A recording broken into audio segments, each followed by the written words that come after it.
আজকের ছোট গল্প গৃহকোণ পাঠ করে শোনাচ্ছি। মালু, তোর জামা কাপড় এ ঘরে রাখলি কেন? বড়মা, আমি এই ঘরে থাকবো। কক্ষনো না, বহু কষ্টে তোর জেঠু এই ঘর দুটো তুলেছে। তোর দাদা ভাইয়ের একটা ঘর দরকার, ও অনেক কষ্ট করে থেকেছে। এই ঘরে তোর দাদা ভাই থাকবে, তুই ঠাম্মির সাথে ওই পুরনো ঘরেই থেকে যাবি।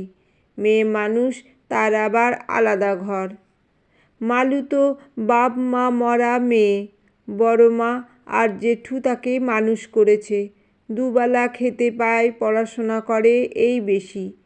মালুর মা ভালো গান গাইতো, সেই হারমোনিয়ামটা ঠাম্মির ঘরে থাকে।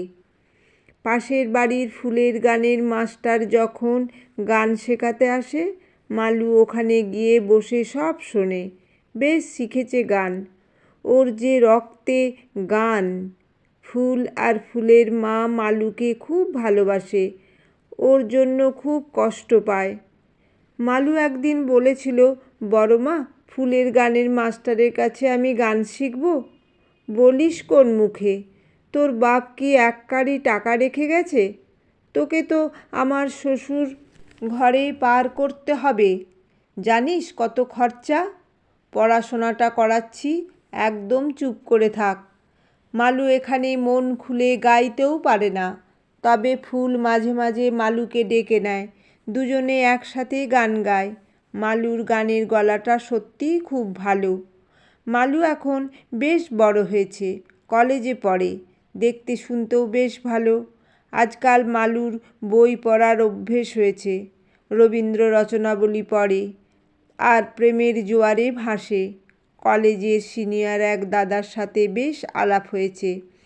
অফ পিরিয়ডে দুজনে অনেক গল্প করে। মালু রাত্রিবেলায় শুয়ে গল্পের বই পড়ে। পড়তে পড়তে কলেজের সেই সিনিয়র দাদা ঋষির কথা মনে হয়। মালু বুঝতে পারে ও ঋষিকে ভালোবেসে ফেলেছে, কিন্তু মনকেই শক্ত রাখতে হবে। বড় মা কখনোই রাজি হবে না। প্রায় তো জেঠুকে বলে, পাত্তর দেখো, গলার কাঁটাটাকে নামাও। এই কথাগুলো শুনলে মালুর চোখে জল আসে। ভাবে, বাবা মা না থাকলে সে সত্যিই অনাথ। জেঠু এখন খবরের কাগজে মালুর জন্য সম্বন্ধ দেখে। বেশিরভাগ সম্বন্ধে খাট, আলমারি, ড্রেসিং টেবিল, ছেলের গলার চেন, ঘড়ি, আংটি চায়। বড় মা বলে, ওর বাপ কি টাকার গাছ রেখে গেছে? অন্য রকম পাত্র দেখো, যাদের দাবি দাওয়া নেই। মালু রাতে শুয়ে চোখের জলে বালিশ ভেজায়। ঋষিকে তো সে সত্যিই ভালোবাসে, কিন্তু ঋষি বা কবে চাকরি পাবে কিছুই ঠিক নেই। যখন মনটা খুব খারাপ লাগে, হারমোনিয়ামটা নিয়ে বসে। মালুর বিয়ে ঠিক হলো দোজবরে, ব্যবসা করে, একটা মেয়ে আছে। পাত্রের বাবা মা আছেন, একটা সবে সময়ের কাজের লোক আছে। পাত্র মালুকে দেখতে এলো দিদি জামাইবাবুর সাথে। মালুকে এখন দেখতে বেশ, সবারই মালুকে পছন্দ হলো। পাত্র মালুর তুলনায় বেশ বড়। মালু সদ্য বিয়ে পাশ করেছে। সেই এক কথা, আমার মেয়ের মা হয়ে উঠতে হবে, এই একটা জিনিসই চাওয়ার। এই কাজটা যদি করতে পারেন, আপনি সব পাবেন, আমি সব দেব। মালু শ্বশুরবাড়ি গিয়ে দেখলো মেয়েটার 14-15 বছর বয়স, বেশ জেদি টাইপের। প্রথম রাত মালু শাশুড়ির সাথে শুলো। তিনিও বললেন, আমার মা মরার নাতনিটাকে দেখো, ওর মনে যেন কোনো কষ্ট না হয়।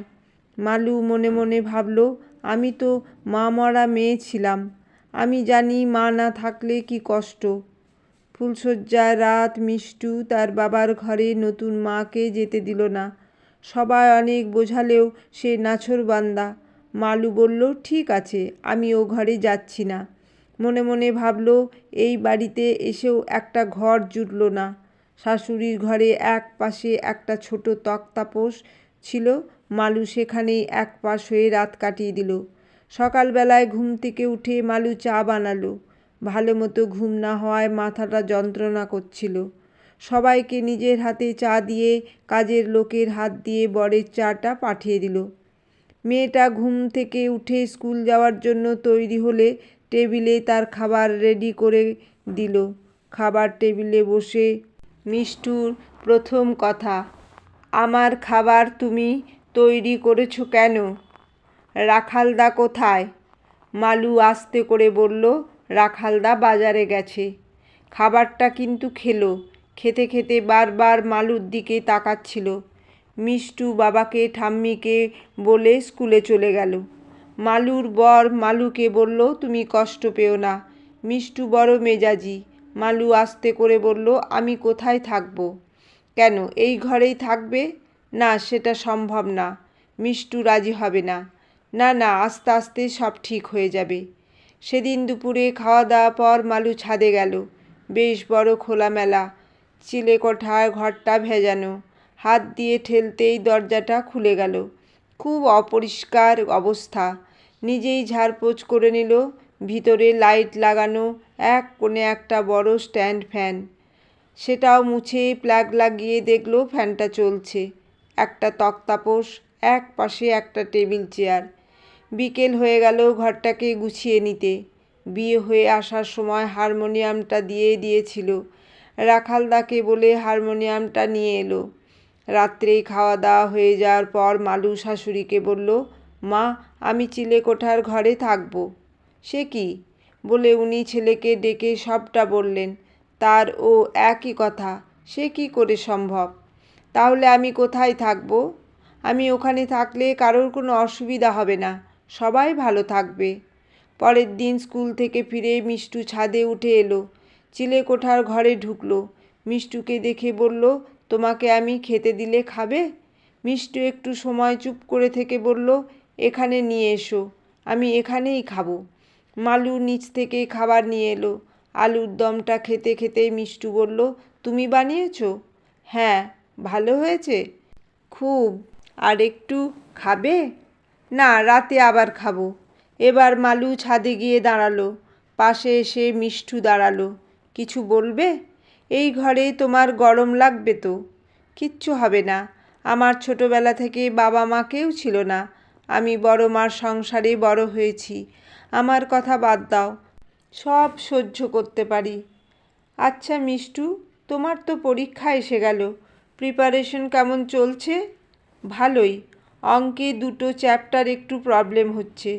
আজকে পড়া হয়ে গেলে নিয়ে এসো, দেখব তোমাকে বোঝাতে পারি কি না।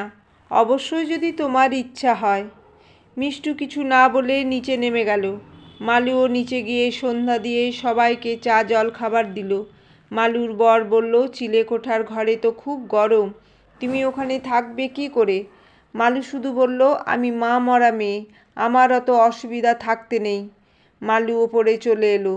এই ঘরে এলে ওর যত শান্তি, নিজের মতো করে যেন বাঁচে। আজ অনেক দিন পর হারমোনিয়ামটা নিয়ে বসলো। কিছু রবীন্দ্রসঙ্গীত গাইল। চোখে জল ছিল, তবুও যেন মনটা অনেকটা হালকা হলো। পিছনে এসে মিষ্টু দাঁড়িয়েছে। তুমি এত ভালো গাও, তুমি গান বা নাচ কিছু শেখো না? নাও, চলো আমাকে অঙ্ক বোঝাও, আমি খাতা বই নিয়ে এসেছি। মালু বই বার করে সবটা দেখলো। মালু মিষ্টুকে অঙ্ক শেখাতে শুরু করলো। মিষ্টু মন দিয়ে সবটা বুঝলো। মালু বলল, তোমার পরীক্ষা এসে গেছে, রাতে খেয়ে উঠে এই অঙ্কগুলো প্র্যাকটিস করবে। যেটা আটকাবে কাল আবার দেখে দেব। মালু বলল, চলো খোলা আকাশের নিচে গিয়ে দাঁড়ায়। ওরা দুজনে এখন খোলা আকাশের নিচে। মালু বলল, মিষ্টু, আকাশটা কত বড় না? হ্যাঁ, ভীষণ বড়। জানো তো, মানুষের মন ওই আকাশের মতো বড়। এত জায়গা, সেখানে কেউ কারুর জায়গা নিতে পারে না। প্রত্যেকের আলাদা আলাদা জায়গা। মিষ্টু হঠাৎ মালুকে জড়িয়ে ধরল। তুমি এত সুন্দর একটা কথা বললে, আমি তো এভাবেই কোনোদিন ভাবিইনি। মিষ্টু বলল, আমি তোমাকে কি বলে ডাকবো? যা ইচ্ছা, মামুনি বলে ডাকো না। আমি তোমাকে মা বলেই ডাকবো। দুজন দুজনকে জড়িয়ে ধরল।